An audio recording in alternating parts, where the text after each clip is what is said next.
Feeling overwhelmed by an upcoming challenge or event is pretty normal, whether that's a tough conversation, a presentation at work, a family event, whatever that looks like for you. We've all at times stressed out about something that's going to come in the future. I work with people who really then tend to build up this stressor in their mind and then really believe that they can't handle it. So I created this tool, Coping Ahead Worksheet, that helps my clients and coaches move through this and really start to have a plan, a coping ahead plan. Today I'm going to go through some of that worksheet and see how it can help you. All right, let's jump in. Before I jump into the worksheet, I just want you to start to think about what are some common things that you tend to really build up in your mind, because we've all been there. We have this fear about this certain event and then we kind of really build it up in our mind, and then the fear and uncertainty and overthinking starts to overwhelm us, and then before we even know it, we've built this thing up to be way bigger than it actually is. So what are the situations that you tend to get really anxious or build up in your head? Comment below so we can all see, are there any commonalities that we all tend to kind of overthink similar things. So to start this worksheet off, the first question is what situation are you coping ahead for? So maybe it was whatever you just answered in that previous question. Maybe there's something very specific that's coming up for you, but really this is where you would start to kind of list and jot down what's the thing that's really stressing you out. Now, part of this is adapted from dialectical behavioral therapy. There's this concept there where you really build up emotional regulation skills and the skill of cope ahead. So they would say is stick to the facts, not your interpretations, but I want you to just start with just overall kind of doing a little bit of a brain dump and describing what the situation is. So when I work with someone, I do want to get a sense of okay, what is the actual situation that we're dealing with? Start to help them describe the nuances of the situation so I have a better sense of what's going on. And then I'm going to start helping someone pick apart, okay, what's kind of valid? What are just fears? What is your mind adding to the equation? Maybe what's your avoidance showing up? But first, let's start with just brain dumping, what's the actual situation. And we're going to get a little bit more in depth. So the next piece is what really concerns you about the situation. What are the parts that you think are going to be really hard for you to cope with? And is it something more in the moment that you think you'll get stuck or you'll freeze? Or is it really more after the fact, right? Because I really find that commonly with people who struggle with anxiety, it's more of oh no, after the fact, I'll be really dysregulated. Or, which is also very common, it's just, again, this before part, which is part of the reason that I help them do this worksheet. So really starting to separate okay, what are the actual concerns? Pause here and comment below, what's one fear-based thought that tends to show up as you're dealing with this stressor? So what's something that you kind of wrote down, and what's a fear-based thought? Because I'm going to assume that we're going to start to see some commonalities across the board with all of us. So comment below so we can all learn from each other. You've started to list all these different potential concerns that are showing up for you. Now I also want you to brainstorm, okay, how could you potentially cope with that? Again, because a lot of times we're in this anxious overwhelm mode. That's the only place that we tend to stay in. And then we just get in this loop of worry and concern and painting it really out of how horrible it's going to be. And you don't need my help to do that. So I want you for a second to just notice those, but then shift a little bit.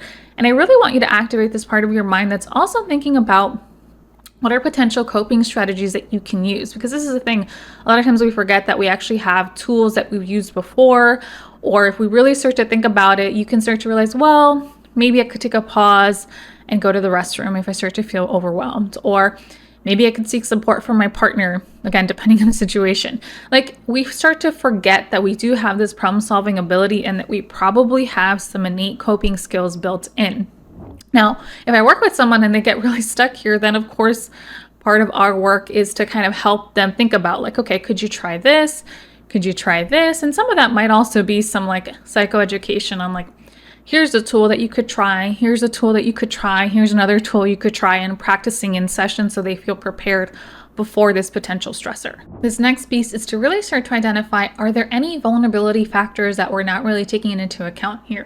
And so when I say vulnerability factors, I really want you to think about maybe things that you haven't thought about, or again, depending on my work with the client or individual or coachee, I really will start to point out some things based on our work together. So I might acknowledge hey, I know when we've talked about this type of relationship that this person really tends to bring on this more passive people-pleasing tendency for you. So that might be a vulnerability factor here. Or, let's say it's something related to body or something like that. It's hey, really acknowledging, I know your body image is something that is really vulnerable for you. When people make comments about that, that really is hard for you to move through. Think about these vulnerability factors. I just want people to kind of think about other things that maybe are out of their initial awareness, and maybe not, because again, someone who's really anxious and overwhelmed might have thought of every single thing. But again, this vulnerability factor, I want them to also think about just also concrete things. Hey, if this stressor is also happening on the week where all of their kids are home and not in summer camp and they're going to be way more stressed out, that's a vulnerability factor, very concrete to really think about. Okay, how are you going to deal with that when you know that you're going to be maybe more irritable or stressed out or busy or distracted because your kids are home and then you have to deal with this really stressful situation?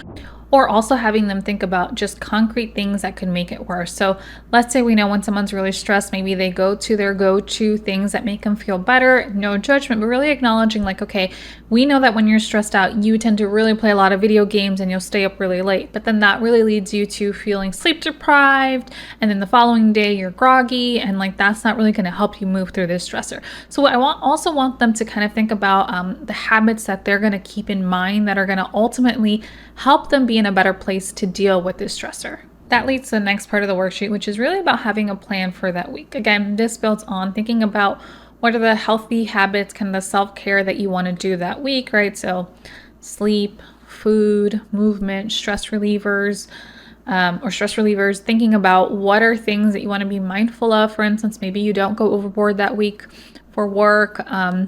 Maybe you're really mindful of your energy that week. You don't engage with people that tend to suck your energy, whatever that looks like. Now, this might be a little bit more detailed depending on the stressor. Maybe the stressor you're dealing with doesn't necessarily need this huge focus on like these healthy habits, but in my experience, depending on how severe, how big this is, maybe it's something that you've been building up in your head for like weeks or months or preparing for it. Maybe you do want to have that in place.